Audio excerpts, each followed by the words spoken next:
श्री स्वामी समर्थ सगळ्यांना. तर आज आपण शेपूची भाजी बनवणार आहोत. त्यासाठी मी इथे 1 पळी तेल घेतलेलं आहे. तेल छान गरम झाल्यावर आपण जिरं घालणार आहोत. त्याच्यामध्ये कढीपत्ता घालणार आहोत,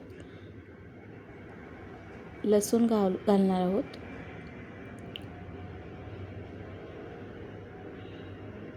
त्यानंतर हिरवी मिरची घातलेली आहे आपण ह्याच्यामध्ये. आता आपण ह्याच्यामध्ये शेपूची बारीक चिरलेली भाजी घालणार आहोत.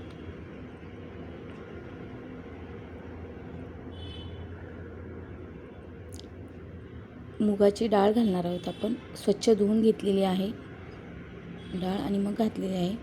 मिक्स करून त्याच्यामध्ये आपण चवीनुसार मीठ घातलेलं आहे. याच्यामध्ये दाण्याचं कूट टाकलेलं आहे. आता आपण त्याला छान मिक्स करून 5 मिनिटं झाकून ठेवणार आहोत. तुम्ही बघू शकता आपली छान अशी शेपूची भाजी इथे तयार झाली. तुम्ही पण नक्की ट्राय करा. थँक्यू.